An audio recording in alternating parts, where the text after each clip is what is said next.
século XVI, era a era áurea da Espanha, do Império Espanhol, porque era uma época em que a Espanha gozava de poder, de autoridade e riqueza, né?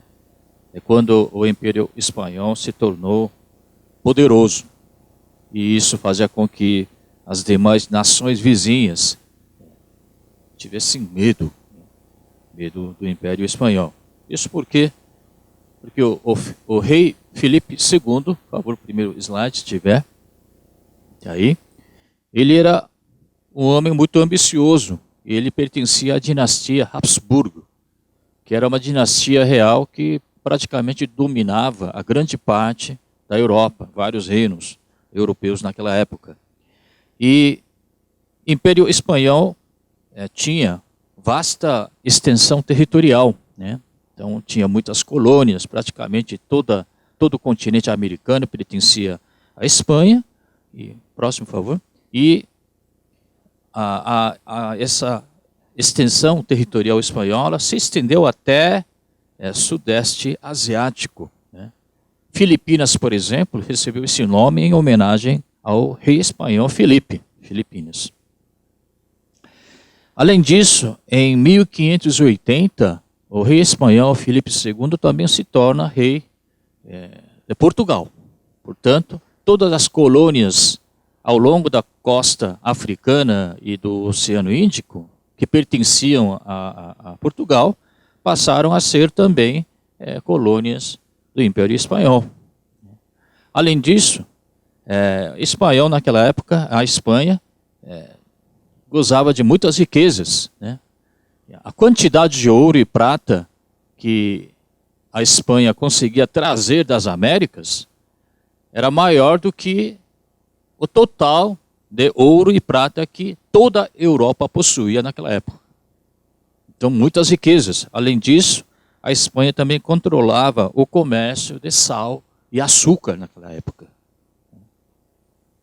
Além do mais, tinha um exército muito forte, tão forte que derrotou o exército francês em 1524 e também tinha uma armada, né, marítima muito forte, a famosa, a invencível Armada Espanhola, né, que lutou contra a marinha do Império Otomano, turco, e teve uma vitória esmagadora. Vou dar uma olhadinha no próximo slide, só para vocês terem uma ideia. A Armada Espanhola invencível. Próximo. Isso aqui é um dos salões do Palácio Real que se encontra em Madrid, que é um salão realmente ornamentado e decorado com ouro trazido das Américas, da América Latina. Agora vamos dar uma olhadinha no texto que nós acabamos de ler. O povo de Deus estava atravessando o Mar Vermelho, né, sob cuidados de Deus poderoso, Jeová. E as demais nações que habitavam aquela região, a Palestina, segundo o texto que nós lemos aqui, eles ficaram com medo, ficaram aterrorizados. Eram filisteus, edomitas, moabitas, eles foram tomados de temor, né, e o povo ficou tremendo de medo. Por que os povos e as nações vizinhas ficaram com tanto medo e terror? O que o povo de Israel tinha que fazia com que as nações vizinhas ficaram com tanto medo deles? Porque neste mundo em que nós vivemos, um povo se torna poderoso quando tem território, quando tem dinheiro, riquezas e quando tem força. Foi assim que o Império Espanhol conseguiu estremecer, ou conseguiu fazer com que as demais nações vizinhas ficassem aterrorizadas. Agora, vamos aplicar o mesmo princípio ao contexto. O povo de Israel, o que eles tinham que fazia com que faziam com que as demais nações vizinhas ficassem com tanto medo. Eles tinham um exército forte? Acredito que não. Vocês sabem muito bem que eles foram escravos do Egito durante quase 430 anos. Né? E eles saíram às pressas daquele país. Escravos. Né? Então não havia um exército forte, nem sequer, eu acredito que, tivesse um barco para atravessar o Mar Vermelho. Então não havia uma armada invencível. Não havia um exército forte que pudesse derrotar qualquer exército que pudesse impedi-los de avançar. Tinha muito dinheiro? Tinha um pouco de ouro e prata que alguns egípcios de bom coração contribuíram. Mas não era nada. Então, o povo de Israel, naquela época, quando estavam saindo e atravessando o Mar Vermelho, não era um povo poderoso do ponto de vista secular. Não tinha nenhum território, não tinha dinheiro e não tinha força. No entanto, moabitas, filisteus, edomitas que já tinham um território definido, que tinham um exército forte, ficaram tremendo de medo. Por quê?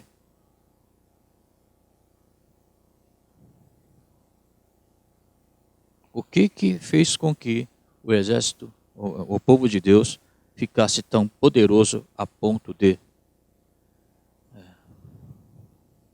meter medo e terror no coração desses povos?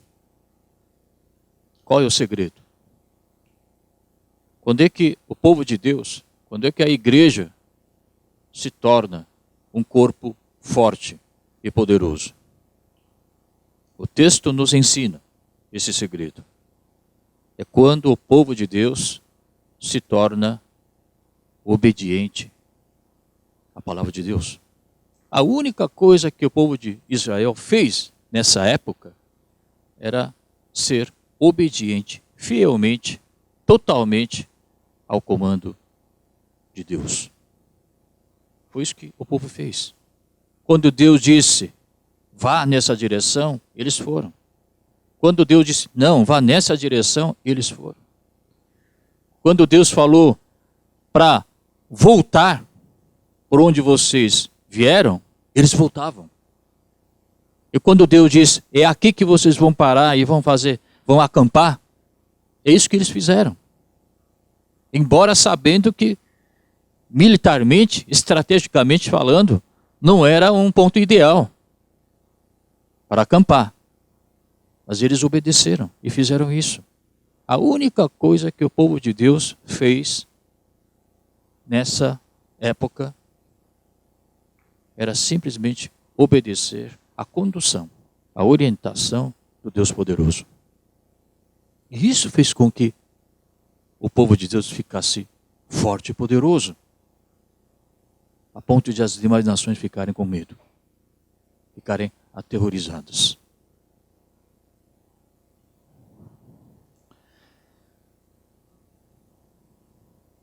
Durante o dia, o povo seguia a coluna de nuvem. Durante a noite, o povo seguia a coluna de fogo. O que Moisés falava, eles obedeciam. Foi uma dependência total da vontade, da palavra de Deus. Claro que houve murmúrios e reclamações.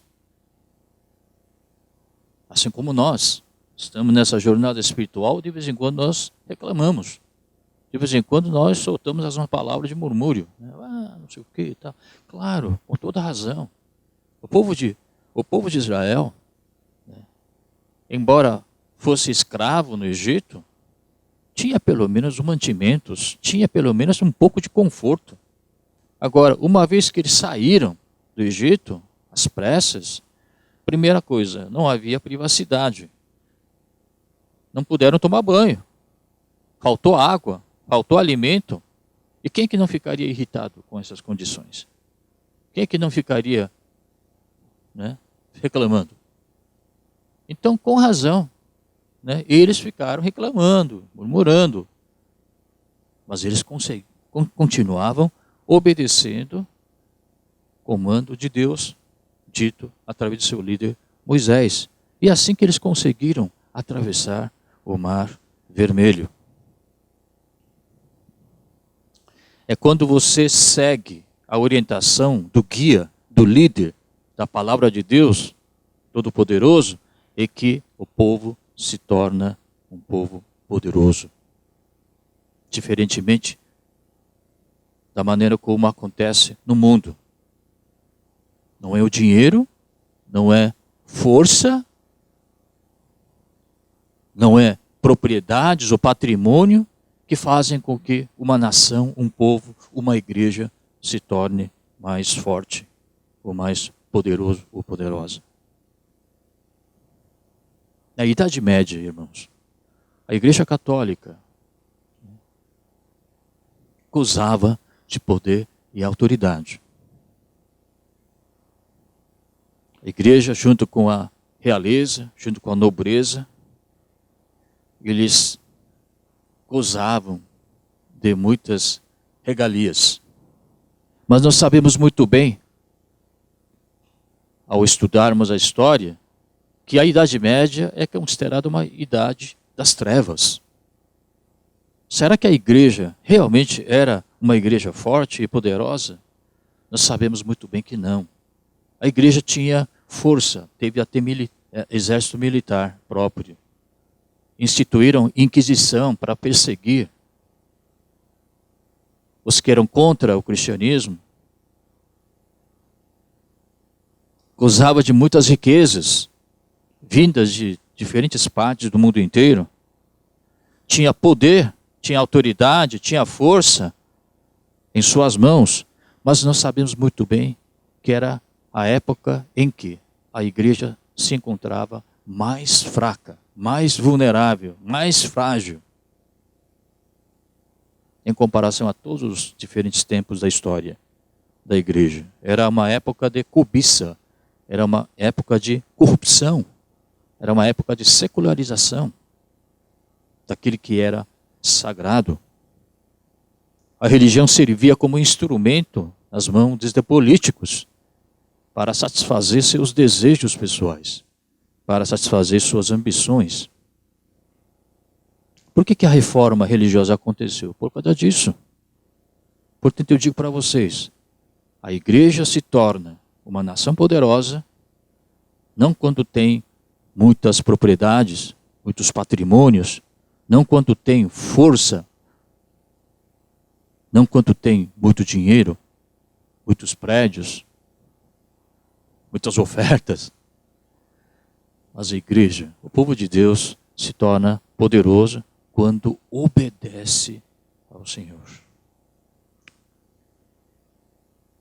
Quando você vai no exército, alguém já foi aqui no exército?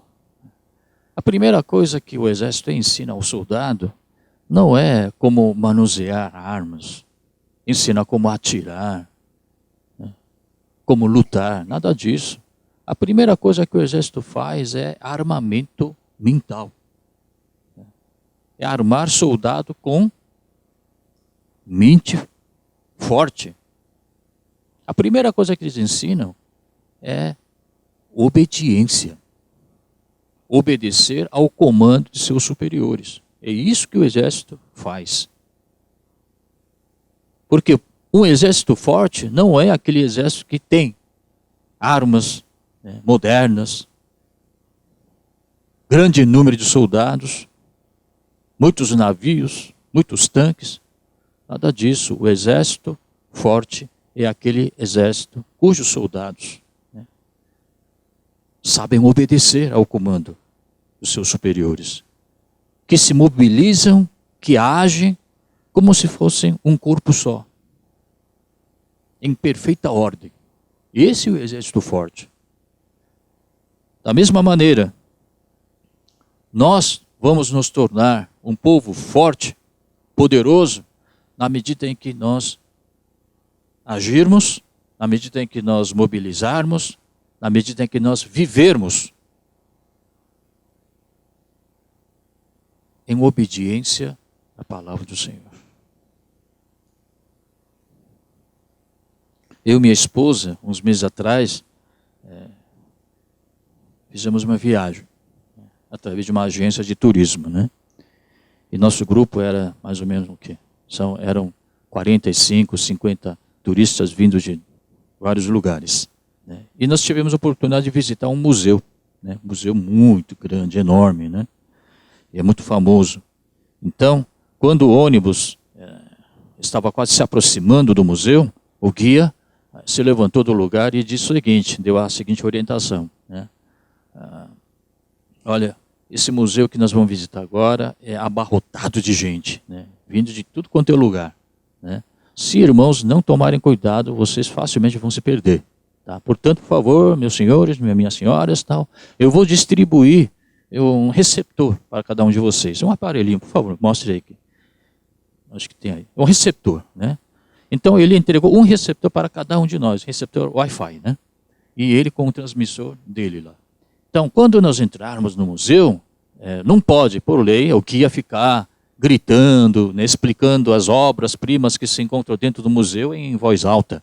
Portanto, eu vou falar no meu transmissor e os demais senhores e as senhoras vão ouvir a minha explicação via receptor Wi-Fi.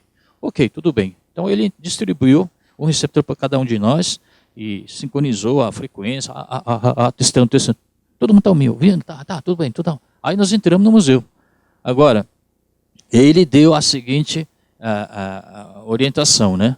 Olha, não fique muito longe de mim. Não fique muito longe de mim, porque se você se afastar demais de mim, você não vai conseguir me ouvir bem. Então procure ficar mais perto de mim. Ok, todo mundo recebeu a orientação, tal. Nós entramos.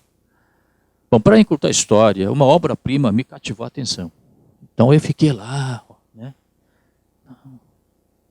Lendo, tirando foto, tal, e ouvindo, né? O guia explicando as diferentes obras, tal. E quando eu percebi que o guia não estava mais explicando nada, aí que me tocou. Quando eu olhei, o grupo não estava mais lá. Nossa, fiquei apavorado naquele momento, porque tinha tanta gente, mal conseguia passar direito, né? Aí eu falei, eu estou perdido, porque não estava ouvindo mais nada. Por quê? Porque eu me afastei do guia. Ainda bem que Deus me ajudou, né? Eu consegui alcançar o grupo, né? Mas foi um susto. Deu uma boa disfarçada, como se nada tivesse acontecido, mas me deu um susto. Irmãos, nós precisamos estar bem perto de Deus. Se você distanciar demais, você não ouve a voz de Deus. O povo de Deus precisa estar bem perto de Deus e seguir a orientação, a condução do guia, porque ele é o nosso líder, ele é o nosso guia.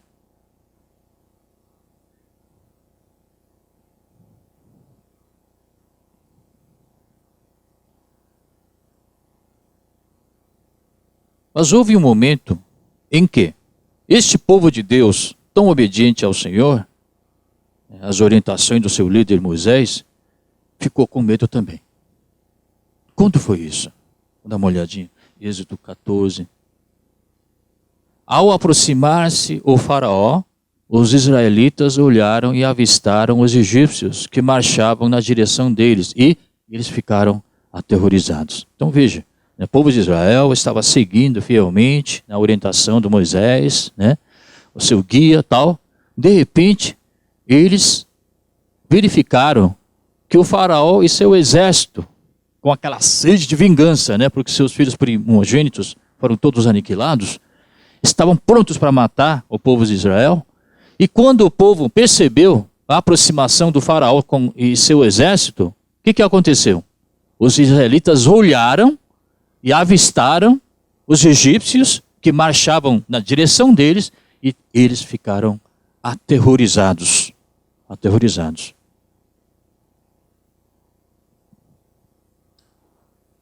E qual foi a medida que Deus tomou imediatamente? Ao ver seu povo aterrorizado. O próximo, por favor. A seguir, o anjo de Deus que ia à frente dos exércitos de Israel, retirou-se, colocando-se atrás deles. A coluna de nuvem também saiu da frente deles e se pôs atrás, entre os egípcios e os israelitas. A nuvem trouxe trevas para um e luz para outro, de modo que os egípcios não puderam aproximar-se dos israelitas durante toda a noite. Então o que aconteceu? O exército estava lá, egípcio, conseguiram se aproximar. E o Israel estava seguindo o seu líder Moisés e estavam prontos para atravessar o Mar Vermelho. Mas quando ouviram os cavalos, exército, gritando, eles olharam para trás. E ao verem o exército se aproximando, o povo de Deus ficou com medo. Então aquela coluna de nuvem e coluna de fogo que estavam diante do povo de Deus, o que aconteceu com a coluna de fogo? Eu não sei, a Bíblia não diz nada. Provavelmente continua à frente. Mas a coluna de nuvem junto com o anjo de Deus mudaram de posição. Que estavam na frente, passaram, se pôs atrás, entre exército egípcio e o povo de Deus. E por que isso aconteceu? Por que a coluna de nuvem se colocou entre o exército egípcio e o povo de Deus aterrorizado? Esta é minha interpretação, tá? Portanto, é passível de erros. Mas é o seguinte, a coluna de nuvem, que antes era guia, agora passa a ser guarda. Que estava na frente, agora veio para trás. E como o povo de Deus estava aterrorizando, porque viram o exército egípcio, a coluna de nuvem se pôs entre eles e praticamente trouxe trevas para toda esta parte, o lado posterior do povo de Deus. Como se Deus pintasse todo este lado com uma tinta preta, para que o povo de Deus não enxergasse mais o exército egípcio.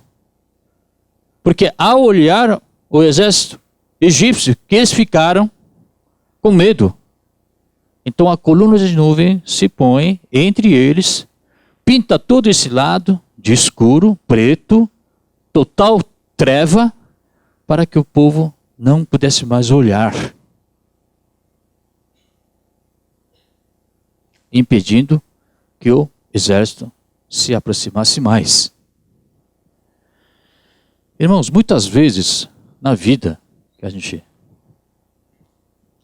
leva aqui na terra, a gente diz o seguinte: puxa, meu dia de amanhã está escuro, é uma verdadeira treva, não tem esperança. Isso não é verdade. Para nós que somos povo de Deus, isso não é verdade. Na verdade, não é o dia de amanhã que está escuro, que é uma treva. Na verdade, você está olhando para trás. Você está olhando para trás. Você está olhando para preocupações, você está olhando para vicissitudes da vida, para ansiedades, aflições, para seus sentimentos negativos, coisas que aconteceram no passado. E você está olhando para o seu passado, para o seu dia de ontem. Você está olhando para essas preocupações e está dizendo que está tudo escuro. Meu dia de amanhã está tudo escuro. Não é o dia de amanhã que está escuro. Seu dia de amanhã está claro. A Bíblia diz que este lado ficou claro. Este lado que ficou escuro. O vestibulando está preocupado com o vestibular. Solteiro, solteira está preocupado em encontrar seu parceiro para casamento. Poxa, outros estão se casando e eu aqui. Chefe da família se preocupa com o pão de cada dia. Emprego, trabalho. Uns estão preocupados com a saúde. E os demais problemas que nos afligem na vida. Agora eu digo para vocês, adianta olhar por esse lado? Não adianta, porque a salvação não vem desse lado. Salvação não vem do exército egípcio. Ao contrário, eles estão se aproximando de nós para nos aniquilar, para nos matar. Adianta a gente ficar olhando para esse lado e dizer, ai meu Deus, o que eles vão fazer? Não adianta nada.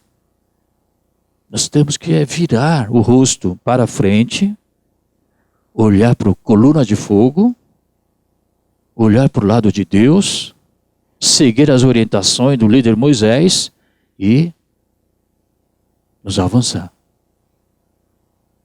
Às vezes você olha para o céu, encontra aquele sol maravilhoso, brilhando, e no outro lado existem um monte de nuvens bem escuras, bem carregadas. Eu pergunto para você, aquele dia tem tempo bom ou ruim? É um dia ensolarado ou é um dia nublado? Que às vezes acontece. Agora, se você olhar para o sol, certamente aquele dia é um dia maravilhoso, ensolarado, né? Até dá vontade de passear para ir.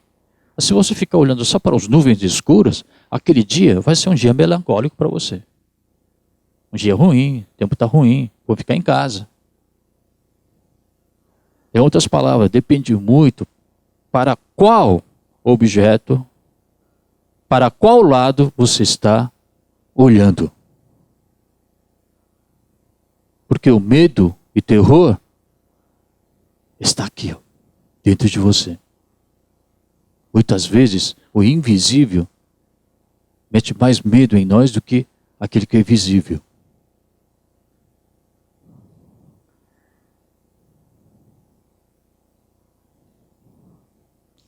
Não é o dia de amanhã que está obscuro. Não é esse lado que está coberto de trevas. É este lado. Enquanto você estiver olhando por este lado, certamente seu dia de amanhã estará escuro. Sem esperança. Cheio de trevas.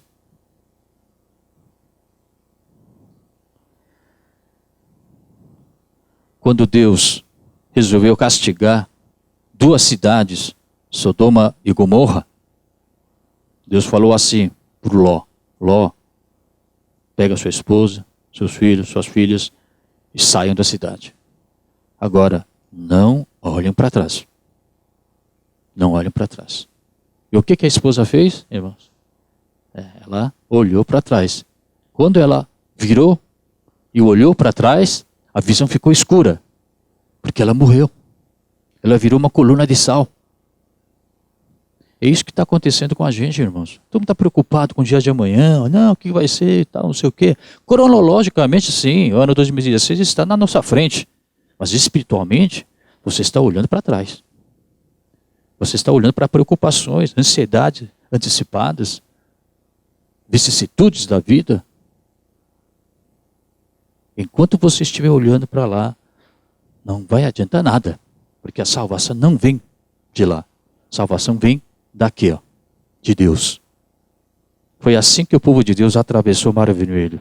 E isso fez com que as demais nações ficassem com medo. Irmão, não é a igreja que tem que ficar com medo. É o mundo que tem que ficar com medo da gente. Há violência urbana? Há. Há corrupção? Em todas as áreas da sociedade? Há. Há perigo? Há. Mas não é a igreja que tem que ficar com medo do mundo, mas é o mundo que tem que ficar com medo da gente. Na medida em que a igreja for obediente a Deus. Na medida em que a gente for obediente totalmente e fielmente à palavra do Senhor, seguir a sua condução, sua orientação, nós não precisamos ter medo. Quem tem que ter medo é teu vizinho. Quem tem que ter medo é outro segmento da sociedade, e não nós. Quero encerrar a palavra da seguinte forma. Quando nós obedecemos ao Senhor, não são as nossas fraquezas que se revelam, mas é a grandeza de Deus que se revela através de nossas fraquezas. Ser obediente não é ser covarde. Ao contrário, é se tornar forte e poderoso. Fique perto de Deus. Não perca Deus da sua vista. precisa estar bem rente à sua presença. O povo forte de Deus não olha para trás, olha para frente. O guia turístico deu a seguinte também orientação para nós. Senhoras e senhores, turistas, eu vou dar uma orientação muito importante. Olha, durante a viagem toda, para que nós possamos ter uma viagem tranquila, muito proveitosa, isso que eu vou falar agora vocês não podem esquecer. Ele diz o seguinte: olha, vocês podem perder tudo, até dinheiro, tudo, mas isso você não pode perder. Isso, se você perder, você vai, atrapalhar demais toda a programação da viagem e tudo mais, e vai causar grande transtorno para você, para o grupo inteiro. Isso você não pode perder. Você sabe o que é essa coisa que não pode perder? Uma viagem ao exterior, por exemplo. Pode perder dinheiro, pode perder isso, mala, tal, mas isso você não pode perder. O que é?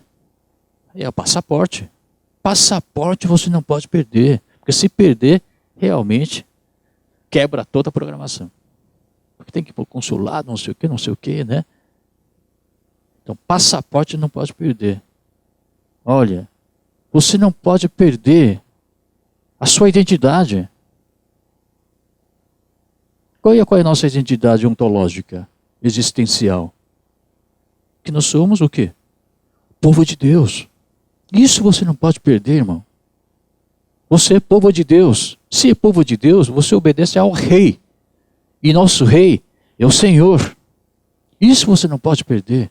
Aonde quer que você vá, o que quer que você esteja fazendo, não importa. Nesse mundo globalizado, o que você não pode perder é a sua identidade, é o seu passaporte, é o povo de Deus. E o povo de Deus obedece ao comando de Deus.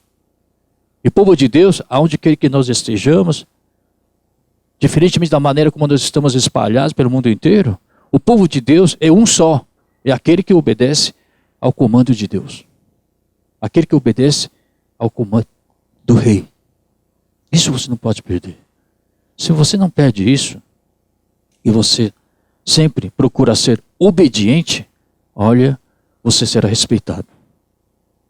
Você, ao invés de ficar aterrorizado, você aterroriza, entre aspas, os outros. O povo de Deus fica poderoso. A nossa igreja unida fica poderosa.